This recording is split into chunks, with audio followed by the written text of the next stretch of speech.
Good morning, ladies and gentlemen. Stay. Well, it's no secret really, but aviation is over 100 years old. Who'd imagine what Orville and Wilbur Wright would have thought back then of how it's become? Just a few statistics if I could fill you in. First of all, last year, 2014, there were over 45 million flights throughout the world. In other words, we carried the global population every 2 years. It's an enormous amount of air traffic out there. So with that, incidents and crashes are inevitable, sadly.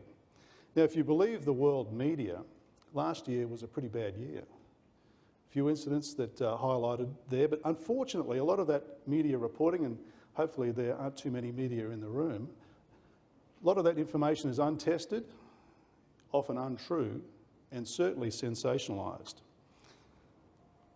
Now, it might surprise you that Flight Global, a British company, crunched the numbers last year, and believe it or not, 2014 was the safest year, statistically, on record.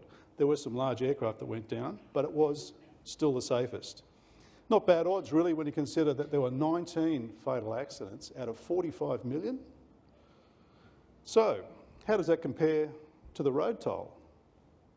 Pretty bad, really. 1.2 million people. That's the equivalent to one person every 30 seconds. So, believe it or not, the most dangerous thing you do when you get on an aeroplane is drive to the airport. So back when I first started, 30-odd years ago, this is an aircraft I was flying. It's a Beechcraft Queen Air. It's actually in the Powerhouse Museum, probably where it belongs now. But back then, automation didn't exist, and technology was pretty basic. That was the flight deck that I was flying. Now today, it's the Airbus A380. It's the largest, most advanced commercial aircraft in the world. And this is what the flight deck looks like. Everything in that is pretty much automated. So automation is terrific in reducing the workload, but with automation comes complexity. And when that automation does fail, which eventually it will do, it becomes quite difficult. So everyone in this room, I'm sure, has a smartphone. And what's unique about a smartphone is that every other day we seem to get an upgrade. A firmware upgrade to the app.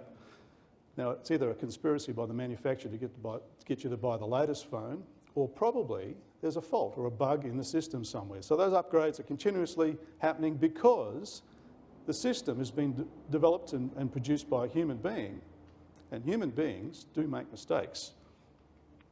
So our human brain, as has been discussed earlier, is hardwired. We've never had a firmware upgrade, but what we're really good at is adapting. So it's that adapting of the technology, the interface, if you like, with the human and the machine, that is our greatest challenge. We call it human factors. So with human errors, they're normal and they are inevitable, so we train with that knowledge. We've got a simple checklist or simple toolkit we use in aviation, and that's starting with standard operating procedures. What does that mean? SOPs. It's a bit of a buzzword. SOPs means that I can go out to the airport this afternoon, join a crew that I've never met before, get on board the aircraft and fly that aeroplane halfway around the world. I know what they're going to do, they know what I'm going to do. There are absolutely no surprises.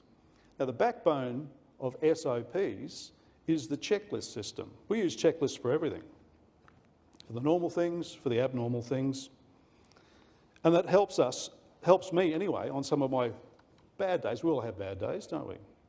Sometimes my days can go for 20 hours. I cross several time zones. So I rely on checklists to help my human fallibility. It reminds me to do the right thing at the right time. However, sometimes those checklists don't meet the criteria, especially when things go wrong. So we standardise before we absolutely have to improvise.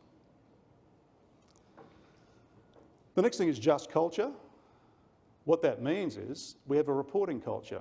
It's not a punitive culture. It's rather like the graph that Tony shows you of the stress curve. At one end of the stress curve, you've got the punitive culture. All we're trying to do is find someone to blame. Now, unfortunately, when that happens, people go to ground.